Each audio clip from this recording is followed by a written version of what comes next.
The last several years have been really hard for me.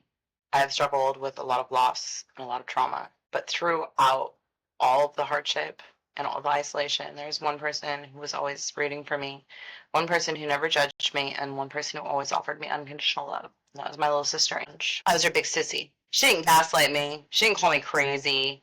She didn't scapegoat me. She didn't question me. She didn't manipulate me. She only offered me love.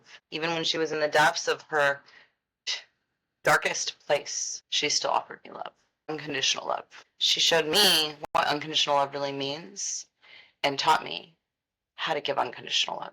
Last winter, Ange and I were talking on the phone a lot more than just before she died. Every other day, maybe. I was living in Mount Vernon in transitional housing at the time.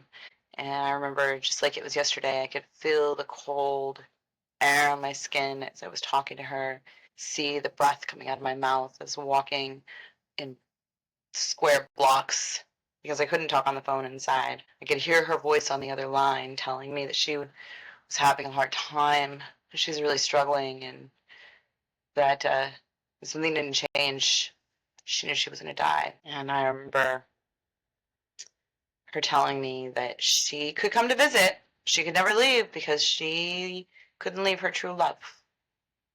And that was the person who she stayed with the whole time she was on the streets, Fried, and she couldn't leave him. And so she never really did make it to me.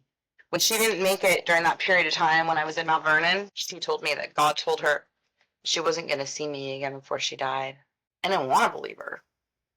I didn't want to think that was true. But I started to process and accept that it might be. Come spring of this year, I continued with my healing journey.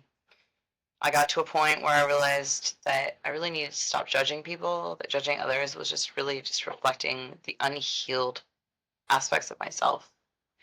And that I needed to stop saving people. It was a realization that by saving people, I was actually trying to control them. And that to accept people as they are is actually to offer them unconditional love. And so I worked to do that.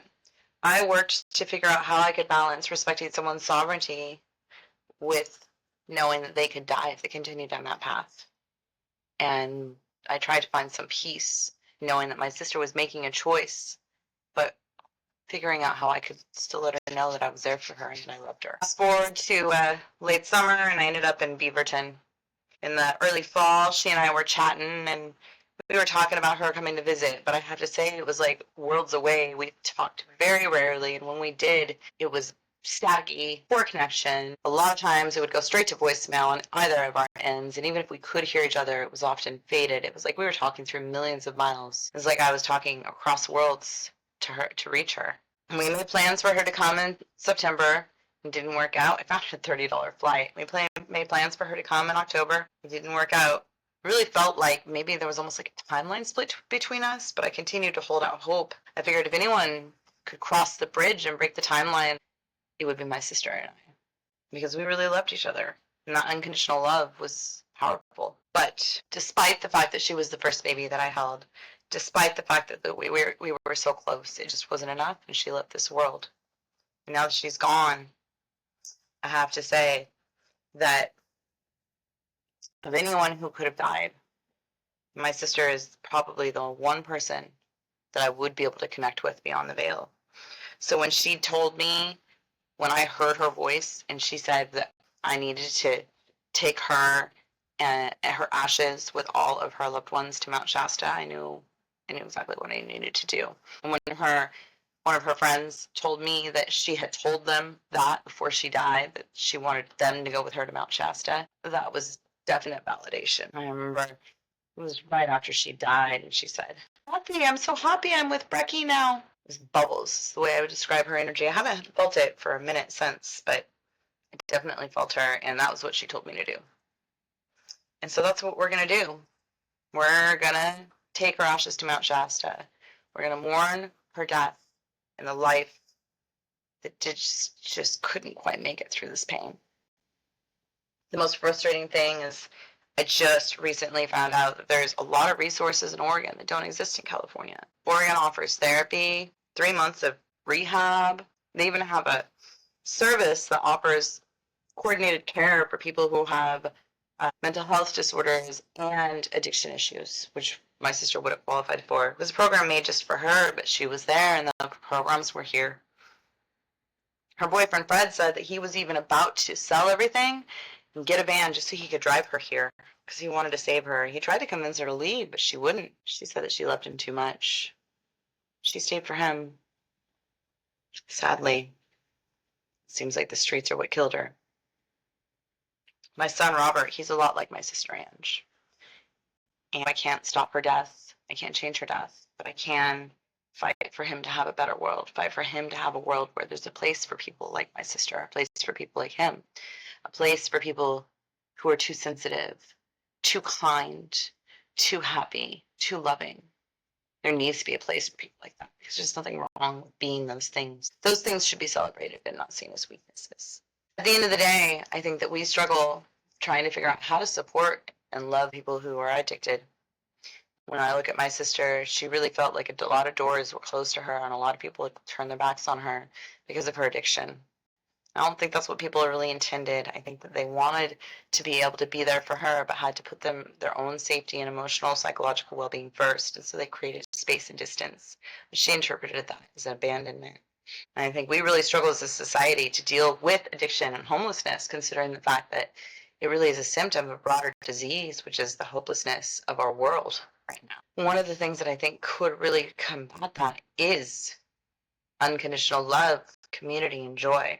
And that's why, in honor of my sister's death, I'm vowing that I'm going to be part of building a solution, a place where people like her could thrive. My sister died because healing became impossible. She became a statistic. The funeral home, they were more interested in her social security number and where she died. They wanted to know, was it an address? According to the police report, she died in Grocery Outlet. Obviously, she didn't live in Grocery Outlet, and that's not where she died. She died 3 blocks away from Grocery Outlet underneath an overpass. It's so interesting that the funeral home, their primary concern was, did she die in an address? Because they didn't want to mark her as homeless. Isn't that interesting? God forbid to have too many homeless people die. I want to be part of a vision of a world where there's a place for people who are beautiful, who are kind, who are loving, who are full of light. And that place will be called Wolf Bear Wild Lion. It's going to have 3D printed homes made out of Adobe in the form of sacred geometry. It's going to have transitional housing programs that don't tell you that you have 6 months to find housing. No, you have 6 months to heal. At the end of that 6-month period, you can build your own house using our 3D printer. We'll help you do it. We need to offer healing space that has multi-modality alternative healing therapies, including neurofeedback, EMDR, and holistic health.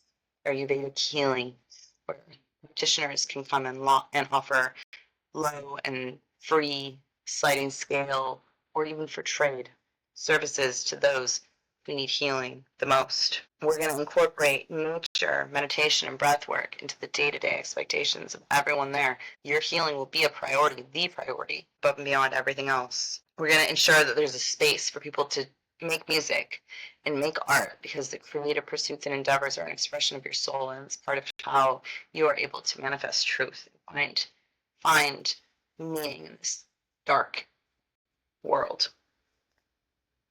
This community should be off-grid, or at least off-grid in spirit, deviating as much as possible from those constricting social norms which limit us and tell us that we aren't good enough. The location for this community is going to be Oregon. I didn't plan on coming to Oregon at all, but when I went and researched Oregon, Oregon has very good alternative building codes and a lot of laws that could make it possible for us to build this community pretty easily, actually. Most states wouldn't allow it. At the end of the day, we need to acknowledge that the true cause of addiction is because we are not sovereign and we are not free. Don't fight the addiction itself. Remove the cause of the addiction, which is pain, a lack of access to unconditional love, and the hardness of today's world. I stand here today with nothing. I have no assets and I have no money, yet I have a vision, and I'm going to make that vision manifest. Starting with things that I've completed, including oracle cards and books and art. I'm going to raise money that money is going to go into a 3D printer, and that 3D printer is going to print a community, and that community is going to the beginning of a new community based on unconditional love. It's going to be based on the values that my sister lived her life by, on the idea that we should all be like Ange, messy, luminous, real, and beautiful. We're going to found Wolf Bear Wild Lion because having a home, healthy food to eat, the ability to heal, it's not a privilege, it's a right. And it's a right that we're going to ensure that every single human has access to.